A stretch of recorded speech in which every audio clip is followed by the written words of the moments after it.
All right. Welcome to another deep dive. Today we're going to be looking at something pretty interesting. Okay. It's this idea of like a new manifest destiny, but instead of, wagons and trains in the Wild West, it's happening online. Oh, wow. So we're going to look at a bunch of different sources. We got some news articles, financial reports, even some stuff from social media to see how this whole manifest destiny thing is playing out. Sounds fascinating. Like in some pretty unexpected places. We're talking about a potential strike at Costco. The whole meme coin craze that's going on right now. And even this viral TikTok star who got into some crypto trouble. Wow, this do seem pretty unconnected. They do, right. Yeah. But we're going to try to find those connections and see what they tell us about, where America's headed in this digital age. I'm intrigued already, so where do we start? Well, I guess we should probably start with a quick Manifest Destiny 101. Yeah. Just to make sure we're all on the same page. Yeah, it's not just some old history lesson, right? Right. It seems like it's actually pretty relevant to what's happening today. Yeah. I mean, what was the basic idea behind it anyway? Well, the core idea back in the 1800s was that America had this God-given right, this duty even, to expand its territory and its influence. So it was basically a justification for westward expansion. Exactly.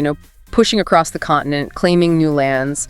But today, that same frontier spirit has kind of moved online. Okay, I see where you're going with this. So instead of conquering new lands, we're conquering the digital world. In a way, yes. It's all about staking a claim in this new uncharted territory, the internet. It's full of opportunity, risk, and a whole lot of interesting characters. Okay, so how does something like a potential strike at Costco, a company that's known for treating its employees well, how does that fit into this whole digital manifest destiny idea? Yeah, it might seem like a stretch at first glance. It does. But think about it. Costco is a giant. It's like this symbol of American consumerism and corporate power.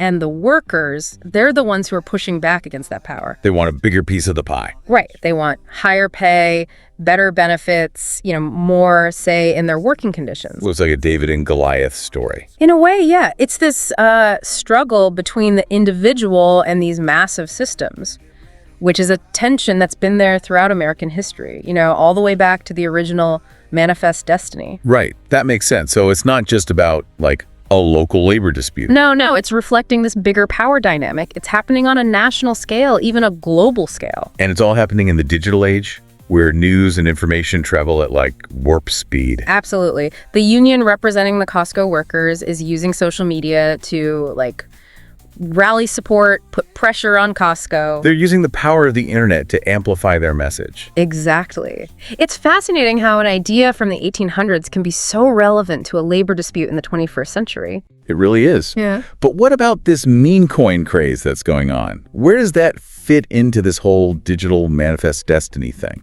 Oh, that's a perfect example of how this frontier spirit has migrated online. It's like a gold rush, but instead of gold, it's, meme coins.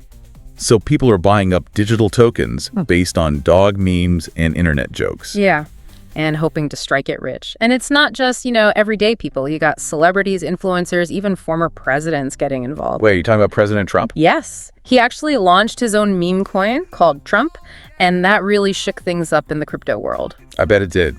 And I heard that the price of something called Solana went way up when that happened. That's right. Solana is what's called a blockchain platform. It's like the infrastructure that a cryptocurrency runs on. And when Trump launched his coin on the Solana blockchain, it sent the price of Solana skyrocketing. It went to an all-time high of $269. Okay, but I got to ask, what exactly is a blockchain? Break it down for me. Imagine a digital ledger. Okay. And it keeps track of every transaction, every single one. And it's all secure and transparent. Anyone can see it, but no one can mess with it. So it's like a public record that's tamper-proof. Exactly. And that's what makes cryptocurrencies like Bitcoin and even these meme coins possible. It's what gives them value.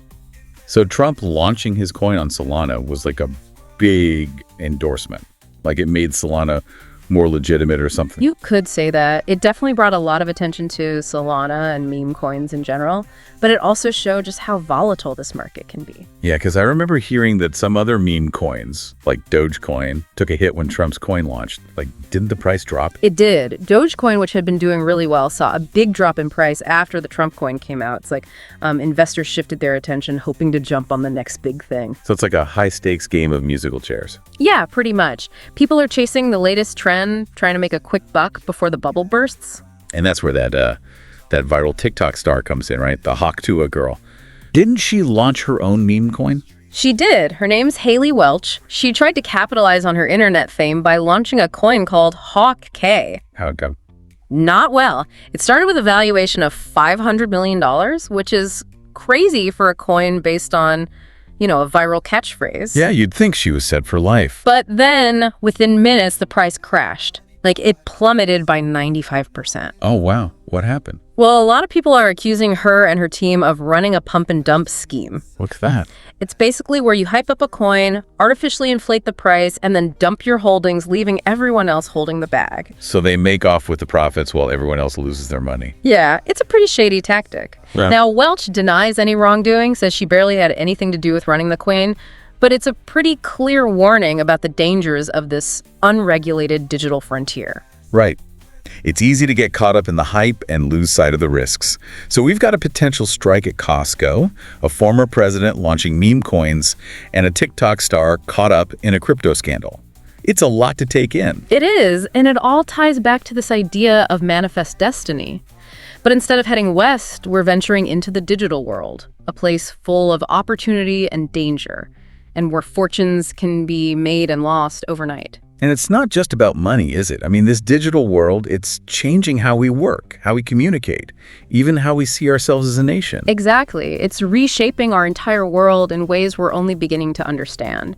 And to really grasp the impact of this digital manifest destiny, we have to take a closer look at President Trump's second term. Okay, yeah, because he's been pretty vocal about manifest destiny and what it means for America today. He has, and his actions are definitely reflecting that. So let's dive into that in the next part of our deep dive. Okay, I'm ready when you are. Welcome back to our deep dive into digital manifest destiny.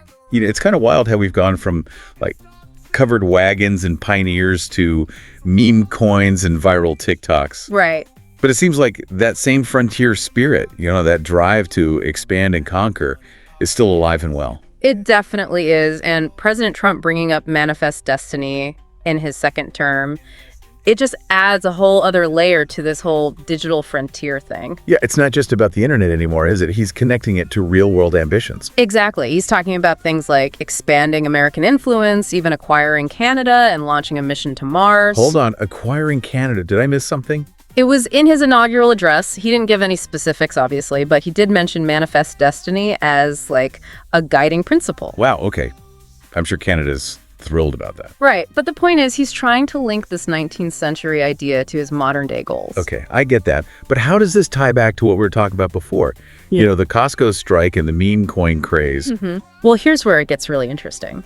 Trump's rhetoric, even if it's mostly symbolic, it taps into this deep-seated belief in American exceptionalism. That America is unique, special, destined for greatness. Exactly. And that same belief system, just updated for the digital age, is driving a lot of what we're seeing online. So you're saying that this urge to expand, to dominate, to be the best, whether it's conquering new territories or building a meme coin empire, it's all connected to this idea of American exceptionalism. Yes, and it's even more intense in the digital age because the potential for growth and influence seems almost limitless. Yeah, the internet has no borders, no physical boundaries. Right, it's like a vast, uncharted territory ripe for the taking, and that makes it the perfect breeding ground for a new kind of manifest destiny. One where the stakes are higher and the rules are still being written. Exactly, and just like the old manifest destiny, there are winners and losers in this digital gold rush. Like the Hawk girl. Yeah, she's a prime example. She rode the wave of internet fame, tried to cash in on the meme coin craze, and, well, it didn't end well. It's a cautionary tale for sure. It is. It shows the risks of this new digital frontier and how easily things can go wrong. So it seems like this digital manifest destiny is having a real impact, not just online, but in the real world too. Absolutely. And it's not just about money either. It's shaping how we work, how we connect with each other, even how we define our national identity. Okay, so let's bring it back to the Costco strike. How does this digital manifest destiny play into that? Well, those workers demanding better wages and benefits, they're pushing back against a system that often puts profits before people. They're fighting for their share of the digital pie. Exactly. And they're using the tools of the digital age, social media, online organizing to get their message out there. So in a way, they're kind of like digital pioneers themselves. You could say that. Yeah. And their actions could have a ripple effect, inspiring other workers to demand more from their employers. It's like this digital manifest destiny is creating a whole new battleground for labor rights. In a sense, yes. And the outcome of that battle could have a major impact on the balance of power between workers and corporations. So it seems like whether it's launching a meme coin, organizing a strike, or even running for president on a platform of expansionist rhetoric, it's all connected to this underlying current of digital manifest destiny. It is. It's this drive to expand, to influence, to dominate in this new digital landscape. And just like the original manifest destiny, this digital version raises a lot of questions about ethics, morality, and the limits of American power. Exactly. We have to ask ourselves who benefits from this digital expansion? Who gets left behind? And how do we make sure this new frontier is governed by principles of fairness and justice? It's like we're all pioneers in this digital world, and we have a responsibility to shape it in a way that benefits everyone. That's a great way to put it. We need to be more aware of the potential consequences of our actions online and work together to create a digital future that we can all be proud of. Well said. We've covered a lot of ground in this deep dive, from the history of manifest destiny to its modern-day implications. And we've only scratched the surface. There's so much more to explore. Definitely. But for now, I think we need to take a break and let all this sink in. Agreed. Let's pick up this conversation in part 3 of our deep dive. Welcome back to the deep dive. We've been talking about this digital manifest destiny. Yeah, how this old idea of expansion is playing out online. And it seems like there's a lot of potential for both good and bad. Yeah, definitely. It's like a double-edged sword. So like, where are we seeing the good stuff? The positive side of this digital frontier? Well, for one, there's this huge increase in access to information. Right, the internet's like a giant library. Exactly. People can learn new things, connect with others, even start businesses all online. It's pretty amazing when you think about it. It is. It's empowered people in ways that were never possible before. But we can't ignore the downsides either, can we? No, definitely. There's a dark side to this digital expansion too. Like all that misinformation that spreads online. Yeah, and those echo chambers on social media where people just hear what they already believe. Right. It can be hard to have real conversations when everyone's stuck in their own bubble. Exactly. And then there's the whole issue of privacy. Oh yeah, all that data we're constantly generating online. It's valuable stuff, and it can be used for good or for bad. It's kind of scary when you think about it. Like, who has access to all that info? That's the big question. And the rules are still being written. So there's a lot of potential for abuse. So it's like a Wild West out there. In a lot of ways, yes.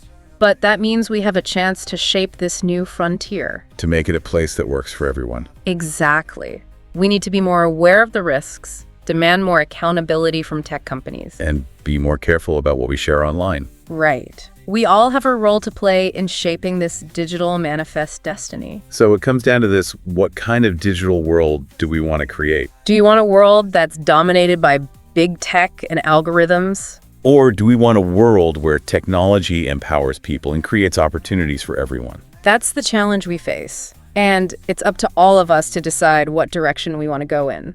Well said. It's been a fascinating deep dive, exploring these connections between history, technology, and the future. We've covered a lot of ground, and hopefully it's given our listeners some food for thought. Definitely.